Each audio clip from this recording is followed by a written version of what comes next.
aprovechando que están de pie, como cada domingo lo hacemos también, levantemos en alto nuestra Biblia y hagámoslo con energía. ¿Les parece? Amén.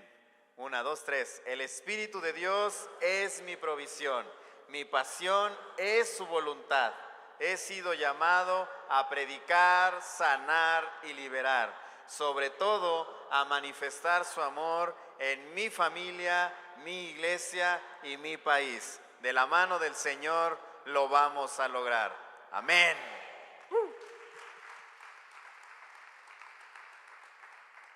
Amén. Pues ¿cómo están en esta mañana? Está rico, ¿no? El friecito. Bueno, pues como ustedes bien saben, hay muchos lugares vacíos y esto no es una casualidad. Es porque en estos momentos hay, bueno, yo espero que no esté la gente esperando y viendo el mundial, no. Espero que falte gente en este lugar porque estamos en el reencuentro. En estos momentos, todos sus líderes, todos sus pastores, excepto yo, están en el reencuentro peleando en estos momentos. ¿Por qué estoy yo aquí? Porque estoy haciendo guardia, ¿no? Entonces, creo que es algo muy bueno que esté usted aquí en esta mañana. De verdad les agradezco que tengan el corazón y la intención de estar aquí. Y antes de empezar, vamos a ponernos en esta mañana en manos de Dios. ¿Les parece? Ahí donde están, inclinen su rostro, cerremos nuestros ojos. Y Padre, te damos gracias, Señor, esta mañana porque ellos están aquí, porque todos nosotros estamos aquí. Y Padre, que la palabra que tú sueltes el día de hoy no solamente se vaya a nuestra mente, llegue a nuestros oídos, Señor, sino que toque nuestro corazón y transforme nuestra vida. Padre, yo te pido que seas tú el que hable a través de mí, que seas tú, Señor, el que nos hable a través de esta palabra, Señor, a todos nosotros. Y que el día de hoy, Señor, nuestro corazón y nuestra mente estén presentes para tomarlo mejor y para hacerlo realidad. En el nombre de Jesús, amén. Amén y amén. Muy bien. Yo tengo una costumbre de escribir de alguna forma, me voy preparando constantemente. Y esto que les voy a compartir, curiosamente, bueno, también me toca compartir siempre después de eventos. Y esto que les voy a compartir es un poco de una mezcla de un poco en lo que nos quedamos la última vez que yo estuve aquí al frente con ustedes, pero también reforzando lo que acabamos de vivir en estos 2 fines de semana, porque la verdad es que fueron 2 eventos sucesivos, pero muy buenos, la verdad. Cada uno desde su posición, desde su perspectiva, fue bastante bueno. Y fue un momento de mucho refrigerio para nuestra alma y para nuestro corazón, de mucha palabra, de mucha reflexión, de mucha revelación. Y por eso creo importante que poder seguir en este tema que yo me quedé la última vez y poder hacer connotaciones sobre lo que estuvo sucediendo en estos 2 últimos fines de semana. Y de lo que les voy a hablar se llama el cambio consciente. Si ustedes se acuerdan, la última vez que yo estuve aquí al frente nos quedamos en Nehemías, en ese Nehemías incomodado, en ese Nehemías que desesperaba realmente por ver un cambio en la heredad de su pueblo. Un Nehemías que era el copero del rey, pero que en su incomodidad, en su impotencia, estuvo en el lugar correcto y dijo las palabras correctas, porque tuvo el corazón correcto. De hecho, ustedes me acompañan a Nehemías 1, versículos del 5 al 9.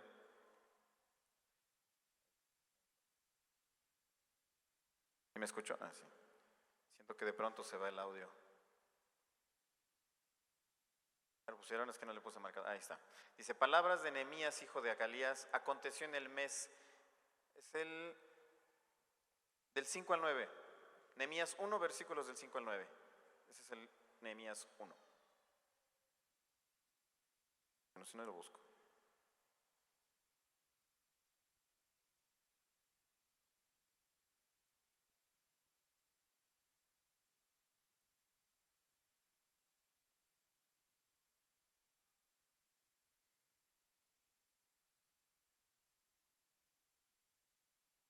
Ok, déjenme lo busco.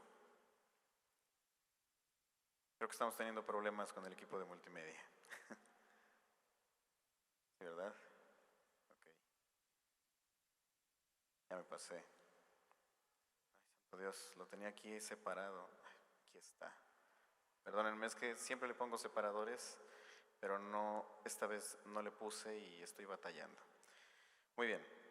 Nehemías 1, versículos del 5 al 9. Dice: y dije, te ruego, oh Jehová, Dios de los cielos, fuerte, grande y temible, que guarda el pacto y la misericordia a los que le aman y guardan sus mandamientos. Esté ahora atento tu oído y abiertos tus ojos para oír la oración de tu siervo, que hago ahora delante de ti día y noche, por los hijos de Israel tus siervos, y confieso los pecados de los hijos de Israel que hemos cometido contra ti, si yo y la casa de mi padre hemos pecado. En extremo nos hemos corrompido contra ti, no hemos guardado los mandamientos, estatutos y preceptos que diste a Moisés tu siervo. Acuérdate ahora de las palabras que diste a Moisés tu siervo, diciendo: si vosotros pecareis, yo os dispersaré por los pueblos. Pero si os volviereis a mí y guardareis mis mandamientos y los pusiereis por obra, aunque vuestra dispersión fuere hasta el extremo de los cielos, de allí os recogeré y os traeré al lugar que escogí para hacer habitar allí mi nombre.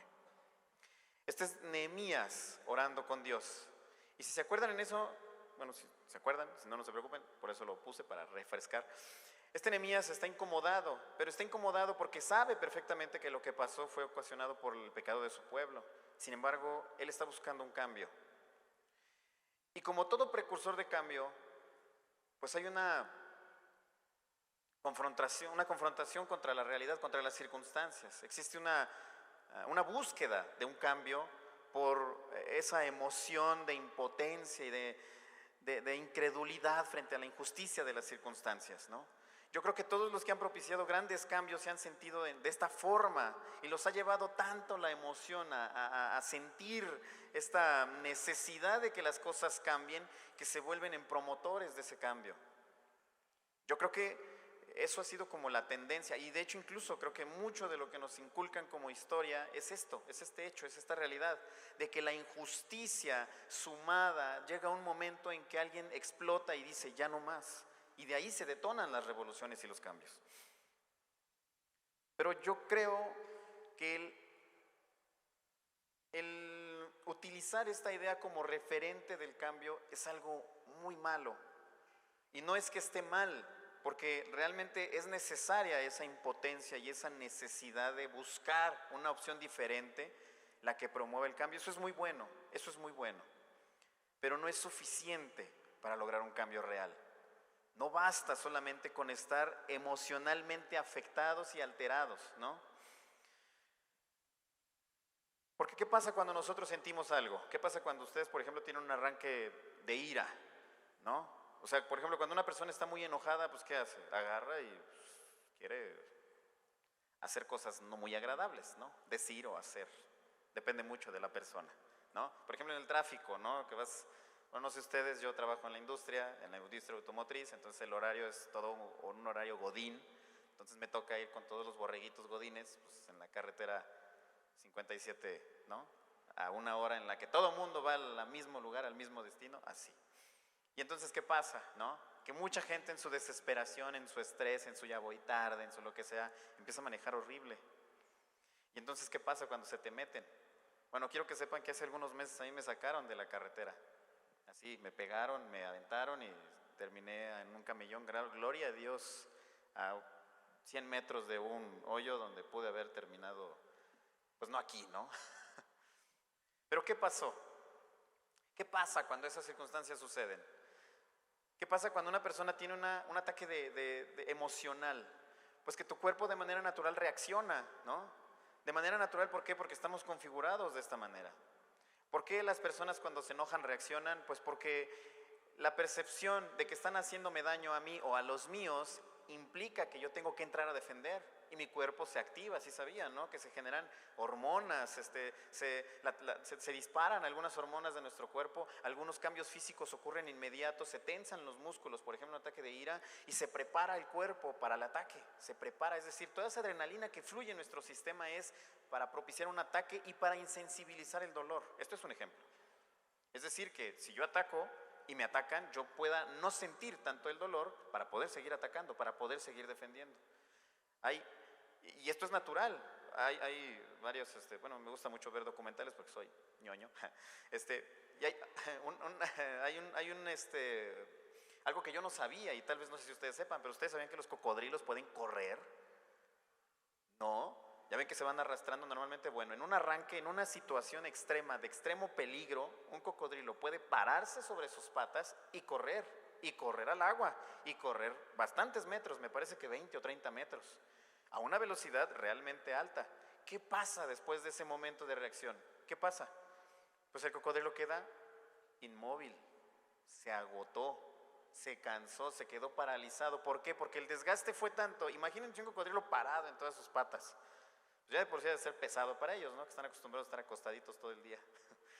Pero además el impulso, la fuerza que se necesita para recorrer esa distancia a esa velocidad para sobrevivir, representa que después, pues el desgaste físico lo tenga que recuperar. Y eso pasa cuando una persona tiene un ataque emocional. Cuando nosotros promovemos el cambio desde la emoción, estamos condenados a ser susceptibles al cambio de nuestras emociones. Si yo, por ejemplo, propicio el cambio como Nehemías, porque estoy enojado, porque no me gustó, porque lo que sea, pues durará mientras me dure el coraje. ¿Y luego qué? ¿No? Y ese es el problema que yo creo que hace falta considerar. No quiero decir que lo que prediqué la última vez estuvo mal. Lo que estoy diciendo es cómo podemos hacer para que, si ya di el primer paso al cambio, ¿cómo puedo mantenerlo? ¿Cómo puedo llegar hasta el final?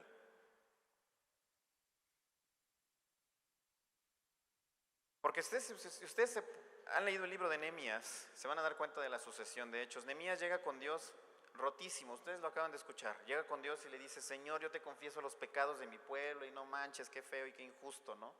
Y Señor, me duele mucho. Y tanto le duele que va con el rey y le hablan, y el rey le dice: vas, o sea, vas con todo, campeón, dale, o sea, te sientes así, yo te apoyo, yo estoy contigo porque me duele verte así. ¿Me explico? Y entonces Nehemías va y ya no volvió a preguntarle a Dios nada. Nehemías agarró a su gente y se fue, y llegó a Jerusalén y empezó a levantar los muros. Esto es lo que dice. Si ustedes se van a Nehemías capítulo 2, versículo 11, dice: llegué pues a Jerusalén, y después de estar allí 3 días, me levanté de noche, yo y unos pocos varones conmigo, y no declaré a hombre alguno lo que Dios había puesto en mi corazón que hiciese en Jerusalén. Ni había cabalgadura conmigo, excepto la única en que yo cabalgaba. Y salí de noche por la puerta del valle hacia la fuente del dragón y a la puerta del muladar, y observé los muros de Jerusalén que estaban derribados, y sus puertas que estaban consumidas por el fuego. Pasé luego a la puerta de la fuente, y luego a la puerta de la torre, y así se va. ¿Qué es lo que está diciendo Nehemías? Lo primero que hizo fue: Dios me dijo ve, y yo voy. ¿Y qué hizo cuando llegó? Se puso a ver. Y dijo: no manches, aquí falta, y aquí falta, y aquí falta, y aquí falta. Y si ustedes me preguntan a mí, ¿hizo lo correcto Nehemías? Yo les podría decir, pues aparentemente sí, ¿no? Dice el arte de la guerra que tú, cuando seas débil, demuestres fuerza. Podríamos decir que Nehemías estaba haciendo lo correcto, ¿no? En una primera instancia. Estaba construyendo los muros para que primero, si la gente de afuera pensaba que ya no existía Jerusalén, se ha levantado Jerusalén, ¿no? Y segundo, porque si llegara a haber algún ataque, pues es un muro de defensa, ¿no? Es una barrera, un límite, digamos, contra los ataques enemigos. Sobre todo porque era una ciudad completamente en ruinas, ¿no? Pero si somos un poquito más analíticos, nos podemos dar cuenta de que a Nehemías le faltó algo muy importante. Y no es que estuviera mal, es que le faltó algo muy importante. Le faltó, imagínense que es una casa, ¿no? Si ustedes me preguntan, yo voy a un terreno y voy a construir una casa, ¿qué es lo primero que tengo que hacer? Pues el piso, ¿no? Y luego las paredes para poder ponerle techo, si no, pues no. Pero yo les diré que lo primero que hace falta es poner fundamentos, poner cimientos. Antes de que ustedes construyan cualquier cosa, dice la palabra que ustedes primero busquen que lo que hagan tenga buenos cimientos. Dice Mateo, capítulo 7, versículo 24.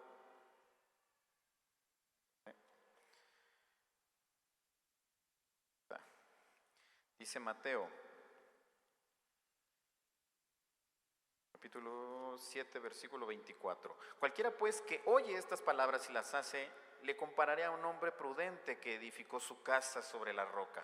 Descendió lluvia y vinieron ríos y soplaron vientos y golpearon contra aquella casa y no cayó porque estaba fundada sobre la roca.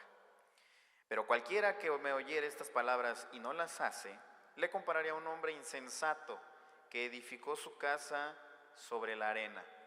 Y descendió la lluvia y vinieron ríos y soplaron vientos y dieron con ímpetu contra toda aquella casa y cayó y fue grande su ruina.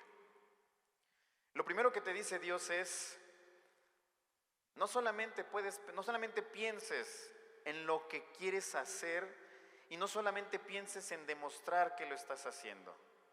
Tienes que pensar con inteligencia. Tienes que ser consciente de que antes de que cualquier otra cosa pueda construirse por encima, primero tiene que tener buenos cimientos. Y yo les digo, Nehemías no lo estaba haciendo mal, porque realmente era necesario construir rápido, era necesario avanzar rápido, porque tenían mucha oposición. En el mismo libro de Nehemías y también en el de Esdras va relatando cómo realmente en ese momento el pueblo de Israel estaba siendo muy atacado, porque todos los de alrededor tenían miedo de que regresara a ser el Israel que había conquistado toda la zona. Si ustedes se acuerdan de David y luego de Salomón, ellos invadieron básicamente todo ese sector. Y cuando los derrocan los persas, cuando los sacan, cuando los destruyen básicamente y los conquistan, pues muchos reinados empezaron a crecer, se empezaron a convertir en potencias. Que llegara un Israel a querer recuperar lo perdido era símbolo de que iba a regresar el Israel que me conquistaba, que me asolaba. Y entonces había muchas confabulaciones alrededor del pueblo de Israel para buscar que no llegaran, que no terminaran su obra. Y todo esto sumado a el afán de querer hacerlo rápido, de querer buscar el cambio rápido, de querer hacer las cosas inmediatas, dejaron a Nehemías fuera de un concepto que quiero compartirles el día de hoy, que se llaman costos de oportunidad. Cuando yo estaba en la universidad, a mí me enseñaron este concepto y se me hizo muy interesante. Yo lo aprendí, alguna vez me dieron una clase y me dijeron, a ustedes les va a tocar exponer los costos. Y yo estaba así, que el costo de bla, bla, bla, y que el costo de no sé qué, y sí, bla, bla. Y llegué a ese punto del costo de oportunidad y se me hizo muy raro porque no lo entendí. De primera instancia no lo entendí. Y cuando traté de profundizar y tratar de explicarme, me di cuenta de qué tan importante es que a veces nosotros hagamos cálculos inteligentes antes de tomar decisiones. ¿Qué es el costo de oportunidad? El costo de oportunidad es aquel costo que significa calcular todas las inversiones necesarias para tomar una decisión, pero además considera todas las consecuencias después de tomarla. Es decir, considera también los riesgos. Entonces regresemos al ejemplo de la casa. ¿Qué pasa cuando yo construyo una casa sin cimientos o con cimientos muy pobres? La verdad es muy barata, ¿no? Muy barata. Pero a la larga, ¿cuáles serían los riesgos que yo estaría tomando al construir una casa sin cimientos? Que seguramente la voy a tener que volver a construir, ¿no? ¿Y qué pasa si yo construyo una casa con cimientos muy profundos? Que seguramente el costo se va a duplicar, ¿no? Pero al final mi casa va a seguir ahí. Ahora, si ponemos sobre este ejemplo la balanza, digamos, ¿no?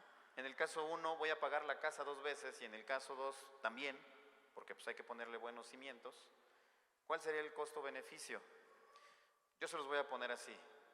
Si ustedes se arriesgan a vivir en una casa sin cimientos, se arriesgan a perder la vida o la vida de alguien a quien ustedes aman.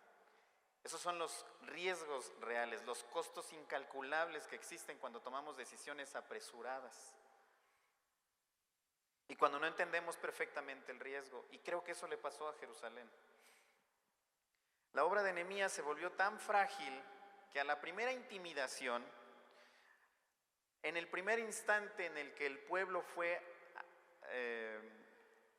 intimidado, cedieron y se dejaron llevar por la intimidación. Dice en Esdras 4,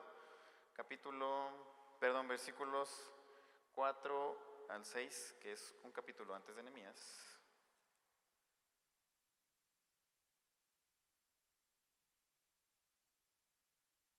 Pero el pueblo de la tierra intimidó al pueblo de Judá y lo atemorizó para que no edificara. Sobornaron además contra ellos a los consejeros para frustrar sus propósitos todo el tiempo de Ciro, rey de Persia, y hasta el reinado de Darío, rey de Persia. Todo el tiempo hubo gente que estuvo contra el pueblo de Israel. Y luego dice: y en el reinado de Asuero, en el principio de su reinado, escribieron acusaciones contra los habitantes de Judá y Jerusalén. Todos los pueblos alrededor de Jerusalén se aliaban, iban y le decían al rey que había decretado, de donde había salido el decreto para que pudiera Nehemías ir a construir, de ahí mismo salía el nuevo decreto para decirles no. Y entonces, ¿qué hizo el pueblo de Israel? Se deprimió, se entristeció. ¿Se acuerdan lo que les decía de las decisiones? Cuando una decisión es impulsada por una emoción, va a llegar una emoción en cualquier instante que te va a cortar la inspiración, que te va a quitar el impulso, que te va a robar la oportunidad de continuar, de permanecer. Y luego, si ustedes leen en Nehemías, capítulo 5 también, versículos del 1 al 3 dice: entonces hubo gran clamor del pueblo y de sus mujeres contra sus hermanos judíos. Había quien decía: nosotros, nuestros hijos y nuestras hijas somos muchos, por tanto hemos pedido prestado ganado para comer y vivir. Y había quienes decían: hemos empeñado nuestras tierras, nuestras viñas y nuestras casas para comprar grano a causa del hambre. Dos problemas estaban surgiendo en Israel, uno externo y otro interno. Uno, estaban siendo muy acosados por todo su alrededor. Y dos, ellos mismos no sabían cómo empezar. Eran muy pobres, tenían mucha hambre y estaban vendiendo lo que acababan de recuperar para poder comer. Esa era la circunstancia que estaba atravesando Nehemías. ¿Y qué pasa? Y al final, pues clamaron a Dios, y pues Dios les ayudó a resolverlo. Pero yo aquí veo un problema grande realmente. El problema que yo veo es que dejamos a Dios como nuestra última opción y como la única incluso. Que tomamos decisiones basadas en nuestras emociones sin pensar en el alcance, sin dimensionar, sin consecuentar lo que estamos haciendo. Y entonces, cuando nos sale mal, porque lo hicimos desde nuestro puro estómago a veces, cuando nos sale mal: Señor, ayúdame, por favorcito, sálvame porque ya no sé qué hacer. Y eso está mal. Eso no está bien. Ahí radica el verdadero riesgo de tomar las decisiones emocionales. ¿Sí me explico? ¿Por qué les digo esto? Porque esta historia se puede repetir infinitamente. Y de hecho ustedes lo pueden ver cuando leen el libro de Reyes completamente estomacales y emocionales, diciendo que sí a todo y dejando que cualquiera llegara y violara no solamente sus principios, sus fundamentos, sino a sus generaciones y todo. Pero mientras yo esté bien, pues mira, que se preocupe el que sigue, ¿no? Porque el Señor a mí me respalda, pero no. Y pues luego salía ese rey y entraba uno al que le llovía toda la calabaza del que dejó. Y entonces, ¿qué pasaba? Pues él sí se humillaba, él se amedrentaba, él sentía, y entonces empezaba otra vez a Israel a recuperarse.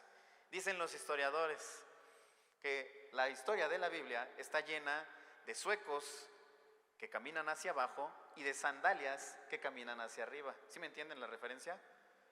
Decir, de zapatos caros que van en decadencia y de zapatos pobres que empiezan a ascender. ¿Por qué?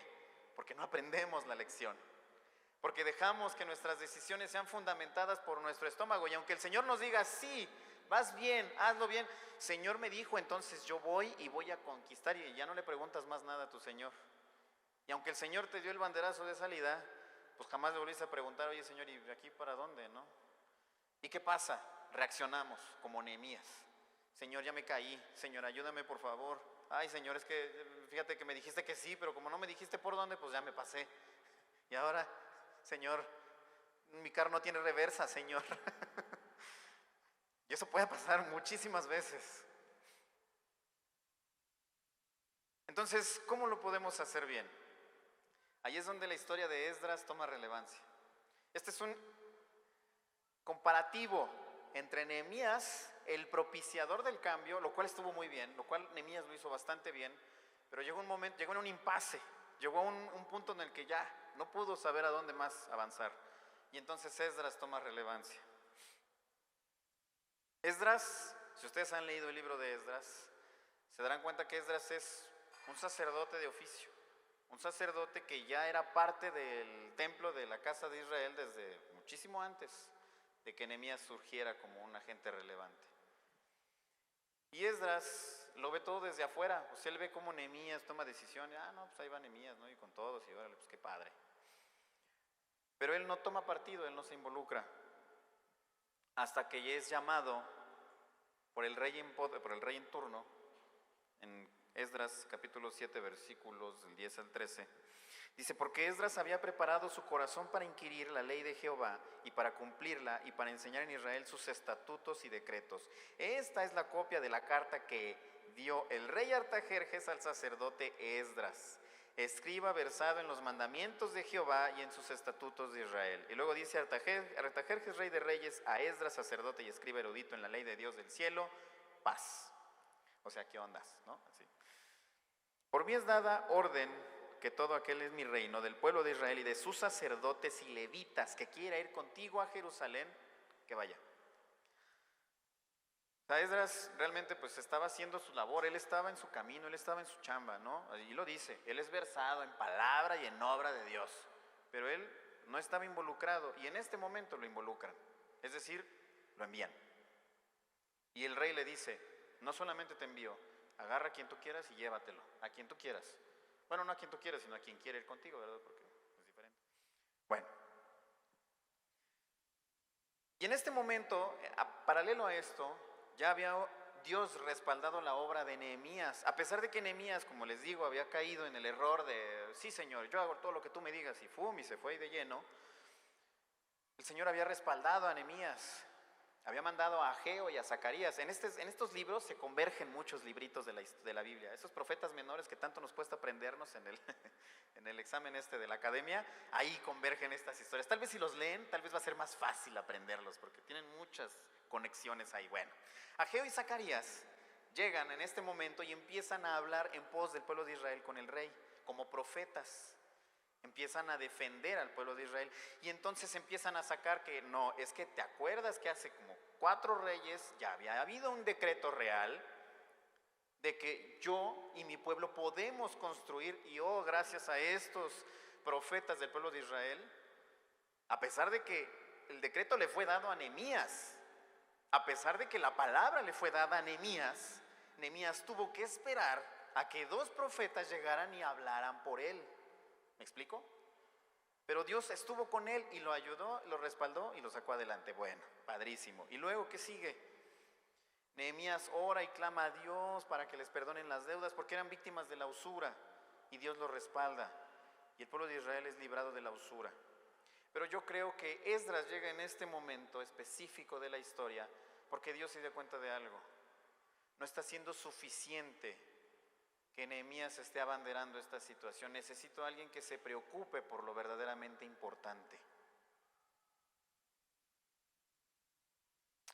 Porque lo verdaderamente importante va más allá de la emoción del momento. Va más allá del, sí, todos a cambiar el mundo, ¡guau! Y más allá de ese grito de guerra, ¿no? De ese hecho tan relevante y tan grande, ¿no? Tan sobresaliente, dirían ese escándalo farandulero que se ocasiona. Más allá de eso, hay que seguir el cambio, hay que mantenerlo y hay que hacerlo desde lo importante, para que tenga peso, para que sea una construcción real. Y cuando llega ese momento de darle sustancia al cambio, también llega el momento de entender que en el cambio, al momento de generar un cambio, se necesitan sacrificios, hay que pagar un precio, porque las circunstancias tienen que cambiar, pero nosotros tenemos que aprender también a que las circunstancias no van a cambiar por sí solas, a que no porque el Señor me dijo que ahí voy, me va a poner todos los semáforos en verde y ninguna persona se me va a atravesar en la calle, ¿no? Ningún motociclista de Uber Eats eso no significa. Significa que el Señor te respalda. Significa que el Señor va contigo, pero no en tu emoción, sino en tu decisión. Y si tú en lugar de tomar decisiones vives en las emociones, ese cambio, como a Nehemías, se nos va a convertir. Yo tengo este dicho y este es un lema mío personal. y que tengo desde que me casé. Es más, desde antes, desde que me embarazó. Bueno, no yo, mi esposa se embarazó. Yo tengo este dicho: una bendición es eso, es un regalo. No podemos dejar que las bendiciones se conviertan en maldiciones. Porque si, por ejemplo, una persona llega y me ayuda, yo no puedo estar atenido a esa ayuda, porque dejaría de ser una bendición y empezaría a convertirse en mi necesidad. Si yo dependo de esa ayuda, si yo dependo de esa bendición, y eso le estaba pasando a Nehemías, se volvió dependiente de la ayuda de Dios. De ser bendecido, pasó a ser dependiente de la ayuda de Dios. Y cuando nosotros no entendemos que cuando nosotros tenemos que hacer un cambio, implica que hay que hacer sacrificios, que hay que pagar un precio, se nos olvida hacer este cálculo que les decía, ¿se acuerdan? De los costos de oportunidad. La evaluación de riesgos, la evaluación de lo verdaderamente importante y de a dónde me va a llevar esta decisión que estoy tomando hoy. Y de que si hoy yo soy el propiciador del cambio, pero ¿y mañana? ¿Qué me va a sostener? ¿Cómo sé que estoy llegando al cambio? ¿Cómo sé que no estoy siendo peor que como estábamos antes? ¿No? Porque eso es lo que puede pasar. A Nehemías eso le pasó al final. Fue víctima de las circunstancias, pero porque no supo manejar la sucesión de hechos que siguieron después de ese gran hecho de salir y conquistar esa tierra prometida. Y esto es algo que también les voy a dar como revelación. El liderazgo es capaz, muy capaz, de propiciar el cambio, pero el sacerdocio lo va a consolidar.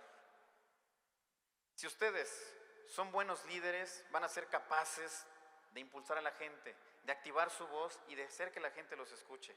Pero si ustedes no se ven como sacerdotes, como personas como Esdras, profesionales, expertos en lo que están haciendo, lo único que van a ocasionar es que la gente los siga a la nada, o peor, al fracaso, porque eso sería peor. El sacerdocio es la base para que el cambio sea efectivo, duradero y correcto. Dice en el libro, no sé si ustedes alguna vez han leído el libro Los 7 hábitos de la gente altamente efectiva, donde dice que debe de haber un líder y un administrador. En este caso el administrador será el líder y el sacerdote será ¿sí me entendieron? Bueno, lo voy a decir diferente. Hablemos de los 7 hábitos de la gente altamente efectiva, digamos el sacerdote y el líder, ¿no? El sacerdote se sube a una escalera y va buscando hacia arriba y llega hasta la cima del árbol, hasta la cima del árbol, hasta el árbol más alto, y se fija y dice: por Dios santo, vamos mal. Y entonces el líder dice: cállate, ¿qué no ves que estamos avanzando? ¿No? O sea, fíjate qué triste es que a veces nos acostumbramos tanto a hacer que se nos olvida pensar, que se nos olvida reflexionar, y a veces pensamos que vamos tan lejos que dices: no, pues ya, ¿para qué me regreso? Mejor de aquí, no manches, no, claro que no. Y con esto voy a concluir. La verdad es que quise hacerlo más breve porque luego me explayo, entonces aquí vamos a parar. Es excelente que el Señor, si me puedo acompañar en la alabanza ya de una vez, es excelente que el Señor te mueva a tomar decisiones, a tomar riesgos, a tomar cambios. Es excelente, eso es muy bueno. Es excelente que tú seas sensible a la necesidad de tu mundo y tú apeles en nombre de esta generación, en nombre de aquellos que necesitan ser escuchados y que no tienen la voz suficiente, o que no tienen ni siquiera la oportunidad, el foro para poder hacerlo. Está muy bien que las circunstancias te incomoden, eso está excelente, pero no te puedes quedar ahí. No puedes quedarte en la emoción. Tienes que hacer que los cambios sean consistentes. Somos responsables del cambio que queremos ver en el mundo, eso dice Gandhi, y yo lo creo. Y esa responsabilidad necesita compromiso. Necesito comprometerme, y ese compromiso va más allá de decir: sí, quiero ser yo el que abandere, el que se envuelve en la bandera y como Juan Escutia, no bolas. Necesitamos mucho más que solo eso. Necesitamos saber lo que estamos haciendo, necesitamos saber hacia dónde vamos, necesitamos evaluar los riesgos, porque, iglesia, en el momento del cambio vamos a tener que tomar decisiones difíciles. ¿Por qué Esdras es diferente a Nehemías? porque Nehemías representa la expresión, la emoción, el momento, el instante. Pero si ustedes se fijan, si son cuidadosos al leer la Biblia, se van a dar cuenta que muchos líderes cayeron por eso, por el instante, porque se basaron solamente en su emoción. Tienen a Moisés, por ejemplo, que en un momento de debilidad no pudo entrar a la tierra prometida. Tienen a Elías, por ejemplo, que en un momento de debilidad perdió su posición, perdió su lugar. Tienen, por ejemplo, híjole, hay tantos ejemplos que podría decirles, ¿no? Tienen a Caín por un momento de debilidad, por una emoción mal dirigida. Tienen a Abraham por mentir, por su esposa. Tienen a, híjole, tantos y tantos, ¿no? Al hijo de Noé, ¿no? Que por una emoción, si nosotros nos basamos en la emoción, no nos va a alcanzar la vida para alcanzar lo que Dios nos proponga. Esdras representa el fundamento. ¿Sobre qué estás parado hoy? Porque independientemente de si estás haciendo un cambio hoy o no, ya tienes que estar parado en el fundamento. Ya tienes que saber quién eres y qué es lo que tienes que hacer. Porque Esdras no se preparó cuando el Señor lo llamó. Esdras ya estaba listo cuando el Señor lo llamó. Esdras ya era el experto en la palabra y cuando llegó a hacer lo que el Señor le mandó. Y esa es la diferencia entre Nehemías y Esdras. Nehemías habló desde la mejor de las intenciones, pero desde su inexpertise, desde lo que pensó que era lo mejor. Y tal vez mundanamente lo era, pero espiritualmente no. Y porque Esdras, cuando llega a tomar decisiones. Dice Esdras capítulo 9, versículo 1 al 3. Aquí está. Acabadas estas cosas, los príncipes vinieron a mí, este es Esdras, diciendo: el pueblo de Israel y los sacerdotes y levitas no se han separado de los pueblos de las tierras, de los cananeos, heteos, fereceos, jebuseos, amonitas, moabitas, egipcios y amorreos, y hacen conforme a sus abominaciones. Porque han tomado de las hijas de ellos para sí y para sus hijos, y el linaje santo ha sido mezclado con los pueblos de las tierras, y la mano de los príncipes y de los gobernadores ha sido la primera en cometer este pecado. ¿Se acuerdan lo que hablábamos de que Nehemías confesó el pecado de su pueblo? Desde ese momento ya sabían lo que estaba pasando y nadie hizo nada. Nadie hizo nada. Nehemías se arrepintió, se humilló delante de Dios y agarró a su gente y se fue, y empezaron a hacer, y se olvidaron de que ellos perdieron todo lo que perdieron por desobedecer a Dios.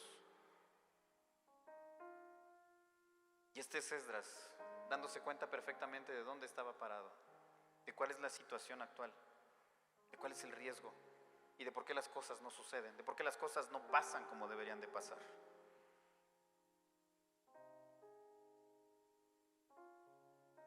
Y esto te digo hoy, que cuando te toque ser tú el que tenga que generar un cambio, será el momento en el que tú desde tu posición empieces a tomar decisiones. Y yo espero esto, que el Señor te empodere y te ponga en el lugar correcto y tengas la voluntad y la capacidad de hablar como Nehemías se manifestó. Eso se lo pido al Señor. Pero también le pido que seas Esdras, que seas el sacerdote preparado y correcto para empezar el cambio, pero también para continuar y para terminar. Y porque en ese liderazgo va a haber necesidad de que tomes incluso decisiones que pasen por encima de tus emociones. Por eso no puede estar fundamentado el cambio en tu emoción. Porque las circunstancias son duras, amigos, hermanos, querida iglesia, son difíciles a veces. Y no va a bastar la emoción para salir adelante de una crisis. Si ustedes me acompañan a Esdras capítulo 10, del 1 al 4, dice: mientras oraba Esdras y hacía confesión, llorando y postrándose delante de la casa de Dios, se juntó a él una muy grande multitud de Israel, hombres, mujeres y niños, y lloraba el pueblo amargamente. Entonces respondió Secanías, hijo de Jehiel, de los hijos de Elam, y dijo a Esdras: nosotros hemos pecado contra nuestro Dios, pues tomamos mujeres extranjeras de los pueblos, de la tierra, mas a pesar de esto aún hay esperanza en Israel.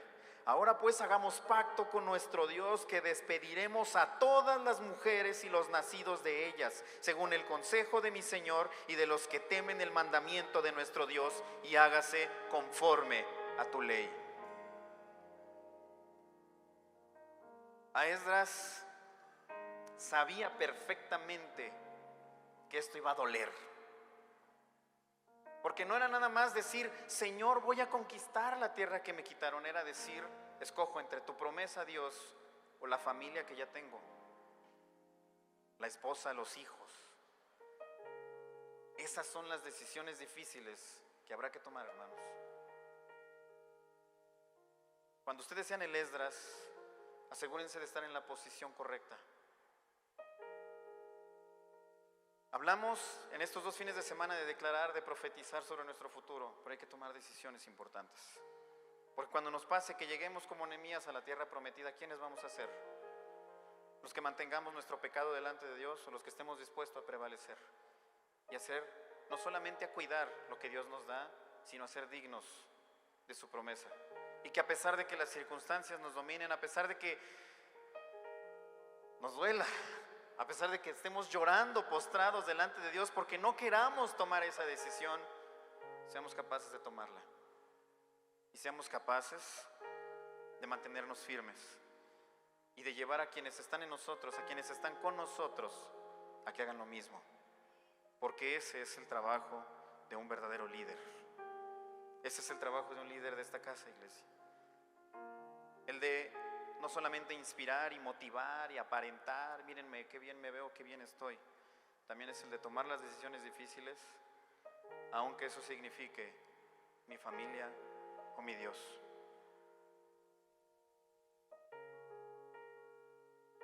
Por eso se llaman decisiones conscientes. Cuando hablaba de liderazgo consciente, hablaba de la reflexión profunda del ser.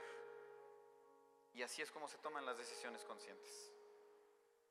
Desde el beneficio mayor, desde la evaluación de riesgos, desde la intención real, desde saber quién soy aún en las circunstancias y el de saber hacia dónde voy aún en los momentos de más grande dificultad. Así que, iglesia, me gustaría que se pusieran de pie.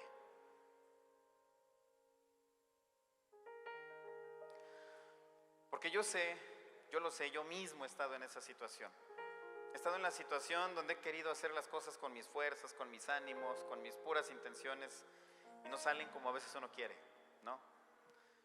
Entonces yo hoy te invito, iglesia, a que si Dios ya te habló en estos 2 fines de semana, que si Dios ya te reveló, ya te dio palabra, te profetizó, te dijo qué hagas, te dijo hacia dónde voltees a ver, ahora seas tú el que propicie ese cambio, pero no desde la emoción, no desde la ambición, no desde las ganas de tener, sino desde la conciencia de quién tienes que ser para tener, a dónde tienes que llegar para ser esa persona correcta, para poder estar lista para recibir y para hacer desde ahí, para fortalecer los cimientos, para fortalecer el fundamento, para ser expertos en lo que somos y para ser los mejores en lo que hacemos. Así que levanta tus manos. Levanta tus manos. Eres mi plenitud. Y dile a tu Señor, Cristo Jesús, ayúdame a ser hoy. Eres mi plenitud. Cristo Jesús, Ayúdame a ser hoy, eres mi Señor. plenitud. Cristo Jesús, eres mi plenitud. Cristo Jesús, eres mi plenitud. Porque necesitamos de tu ayuda hoy, Señor. Jesús, Hoy, Señor. eres mi plenitud. Cristo Jesús, Porque necesitamos ser sacerdotes, Padre. eres mi plenitud. No solo líderes. Cristo Queremos estar a la altura hoy, Señor. eres mi plenitud. Queremos empezar hoy. Cristo Jesús, Y no hasta que me llames. Y no hasta que me eres invites. mi plenitud. Si te tengo a ti, lo tengo todo. Mi amado, mi tesoro, fuera de ti, nada deseo, Señor. Si te tengo a ti, lo tengo todo, mi amado, mi tesoro. Fuera de ti, nada deseo, Señor. Y si te tengo a ti, lo tengo todo, mi amado, mi tesoro. Fuera de ti, nada deseo, Señor. Si te tengo a ti,